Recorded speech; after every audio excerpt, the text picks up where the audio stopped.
ఈ నెల 20న జరగనున్న the Aryapuram cooperative urban bank ఎన్నికలకు ఏర్పాట్లు పూర్తి చేసినట్లు కొవ్వూరు డివిజన్ కోఆపరేటివ్ అధికారి, ఆర్యపురం కోఆపరేటివ్ అర్బన్ బ్యాంక్ ఎన్నికల అధికారి కృష్ణకాంత్ తెలిపారు. ఈ మేరకు శుక్రవారం ఆయన స్థానిక ఎస్కేవిటి పాఠశాలలో మాట్లాడారు. పోలింగ్ 20వ తేదీ ఉదయం 8 గంటల నుంచి సాయంత్రం 4 గంటల వరకు స్థానిక దానవాయిపేటలోని ఎస్కేవిటి ఇంగ్లీష్ మీడియం హై స్కూల్లోనూ, అలాగే అదే ప్రాంగణంలో ఉన్న ఎస్కేవిటి డిగ్రీ కళాశాలలోనూ జరుగుతుందని చెప్పారు. అంతేకాక నాన్ లోకల్ నియోజకవర్గాల పరిధిలోని బ్రాంచీల సభ్యులకు సంబంధిత బ్రాంచ్ కార్యాలయాలలో పోలింగ్ నిర్వహిస్తామని తెలిపారు. రహస్య బ్యాలెట్ పద్ధతిలో ఈ ఓటింగ్ జరుగుతుందని చెప్పారు. దాదాపు 74,585 మంది ఓటర్లు నిర్దేశిత 48 పోలింగ్ కేంద్రాలలో ఓటు హక్కును వినియోగించుకుంటారని చెప్పారు. రాజమహేంద్రవరం పరిధిలోని 8 బ్రాంచీల్లో 70,519 మంది ఓటర్లు 48 కేంద్రాలలోనూ దివాన్ చెరువు, భీమవరం, అమలాపురం, విశాఖపట్నం, సీతమ్మధార, గుంటూరు బ్రాంచీలలో 4,066 మంది ఓటర్లు తమ ఓటు హక్కును వినియోగించుకోనున్నారని తెలిపారు. ఓటు వేసేందుకు బ్యాంకు వారు జారీ చేసిన గుర్తింపు కార్డుతో పాటుగా ఖచ్చితంగా ఆధార్ కార్డు, అలాగే కేంద్ర, రాష్ట్ర ప్రభుత్వాలు జారీ చేసిన ఇతర గుర్తింపు కార్డులను కూడా వెంట తెచ్చుకోవాలని తెలియజేశారు. వర్షం పడినప్పటికీ ఓటు వేసేందుకు ఎటువంటి ఇబ్బంది కలగకుండా చర్యలు చేపట్టినట్లు వివరించారు. ఎన్నికల నిర్వహణకు చేస్తున్న ఏర్పాట్లను జిల్లా ఎస్పీ నరసింహకిషోర్, డీఎస్పీలు పరిశీలించారు. ఎటువంటి అవాంఛనీయ ఘటనలు జరగకుండా చర్యలు తీసుకోవాలని ఆదేశించారు.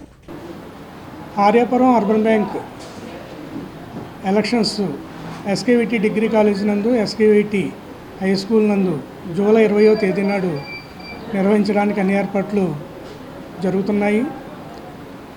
ఎస్కేవిటి హై స్కూల్ నందు 29 పోలింగ్ కేంద్రాల్లోనూ, ఎస్కేవిటి డిగ్రీ కళాశాలలో 19 కేంద్రాల్లోనూ పోలింగ్ కేంద్రాలను ఏర్పాటు చేయడం జరిగింది.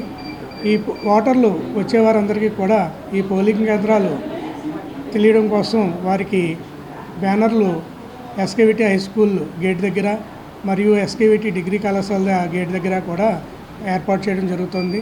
అలాగే ఓటర్లు వచ్చిన వారికి వారు ఏ పోలింగ్ బూత్కి వెళ్ళాలనే విషయాన్ని తెలియజేయడం కోసం హెల్ప్ డెస్క్ను కూడా మేము ఏర్పాటు చేయడం జరిగింది. ఎస్కేవిటి హై స్కూల్ నందు 5 హెల్ప్ డెస్క్లు, ఎస్కేవిటి డిగ్రీ కళాశాల నందు 5 హెల్ప్ డెస్క్లు ఉన్నాయి.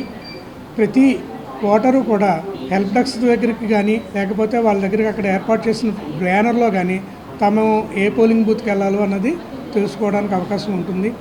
ఆ పోలింగ్ బూత్కి వెళ్ళడంలో ఎటువంటి వాళ్ళకి కన్ఫ్యూజ్ ఏర్పడినప్పటికీ ఆ కన్ఫ్యూజ్ని తీర్చడం కోసం హెల్ప్ డెస్క్లు ఉన్నాయి. ఆ హెల్ప్ డెస్క్ దగ్గరికి వెళ్ళినట్లయితే వాళ్ళ జనరల్ నెంబర్ తెలియజేయడం ద్వారా కానీ, వాళ్ళ పేరు తెలియజేయడం ద్వారా కానీ వాళ్ళు ఏ పోలింగ్ బూత్లో వాళ్ళు ఓటు ఉందో అన్నది మా స్టాఫ్ తెలియజేయడం జరుగుతుంది. అలాగే పోలింగ్ ఓటు హక్కు నిర్వహించుకోవడానికి